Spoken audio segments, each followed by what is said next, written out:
गोविंद सिंह डोटासरा और टीकाराम जूली की press conference में आपको ले चलते हैं। टीकाराम जूली की आवाज पर यह प्रेस कॉन्फ्रेंस की जा रही है, सुनिए।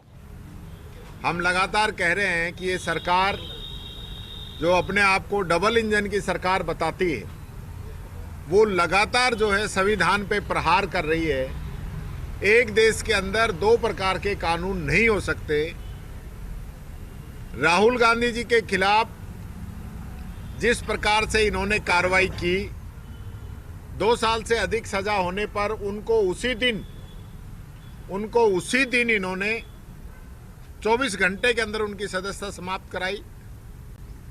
और आज राजस्थान के अंदर एक विधायक को 3 मामलों में, एक मामले में 3 साल की, एक मामले में 2 साल की और तीसरे मामले में भी 3 साल की सजा हो चुकी है। और सजा भी पहले एसीजेएम कोर्ट से, फिर एडीजे कोर्ट से, फिर हाई कोर्ट से, और उसके बाद रिलीफ लेने के लिए सुप्रीम कोर्ट तक गए और सुप्रीम कोर्ट में भी 3 जजों की बेंच ने उसको खारिज कर दिया। और उसके बावजूद आज 19 दिन हो चुके हैं।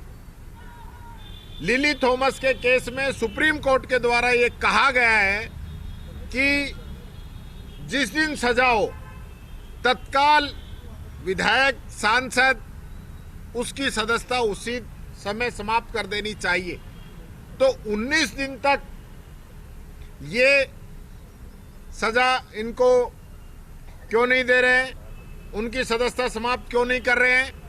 स्पीकर साहब इस फाइल पे कुंडली मार के बैठे हुए हैं और इसको घुमा रहे हैं। आज तक ऐसा नहीं हुआ।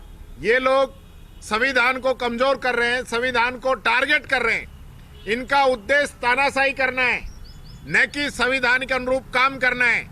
मैं पूछना चाहता हूं, 3 बार मैंने खुद लेटर लिख दिया स्पीकर महोदय को, फोन पे मैंने बात कर ली और उसके बावजूद निर्णय नहीं कर रहे। और अभी हमें पता चला है कि इसमें राज्यपाल महोदय के द्वारा ये लोग सजा माफ करवाने का प्रयास कर रहे हैं। मेरे को तो पता चला कि कल मुख्यमंत्री जी भी गए हैं स्पेशल, हो सकता है इसी काम के लिए वो गए हों। तो ये आज गए, तो आज स्पेशल इसी काम के लिए गए होंगे। मुख्यमंत्री जी से मैं कहना चाहूंगा, इस संविधान का सम्मान करो। इस संविधान की वजह से आपको कुर्सी मिली है और उस संविधान का अपमान करने में तुले हुए हो। भारतीय जनता पार्टी का विधायक किसी अधिकारी पे पिस्तौल तान दे, 20 साल बाद उसके अंदर फैसला आए और उस फैसले को मानने से आप इनकार कर दो। सुप्रीम कोर्ट के द्वारा विधायक को कहा गया है कि आप 2 सप्ताह में सरेंडर करें। कल 2 सप्ताह भी पूरे हो रहे हैं। वो तो सुप्रीम कोर्ट ने कहा है, पुलिस तो उसको पहले दिन अरेस्ट कर सकती है।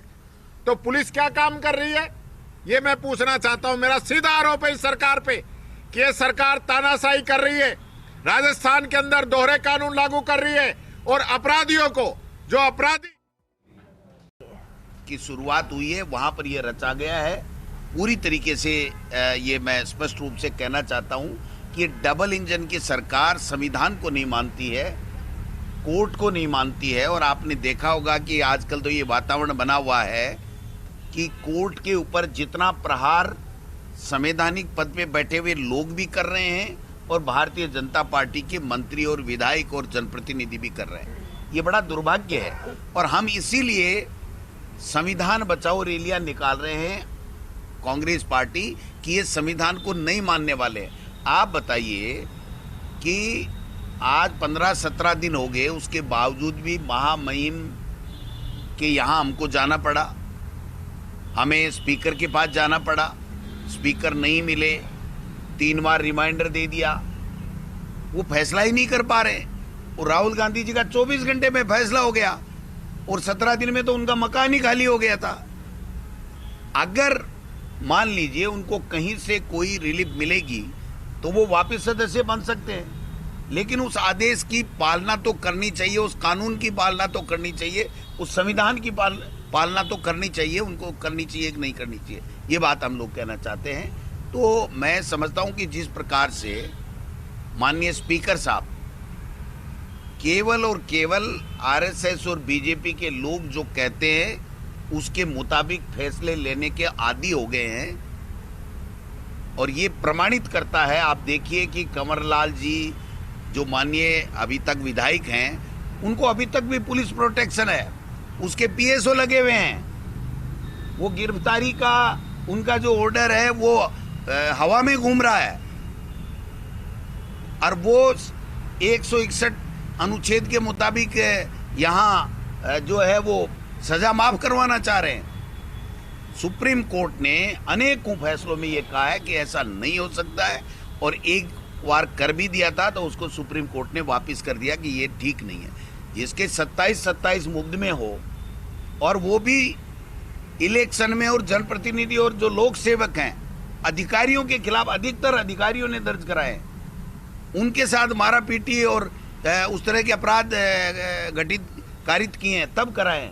और ऐसे व्यक्ति को इतने दिन तक बचा करके रखना और अब षड्यंत्र करना कि इसकी सजा ही माफ करा दो, जिससे उसकी सदस्यता नहीं जाए और इसको जेल में नहीं जाना पड़े, ये कहाँ का न्याय है? कहाँ का कौन सा संविधान लेकर के आए? मैं कहना चाह रहा हूँ, ये जो संविधान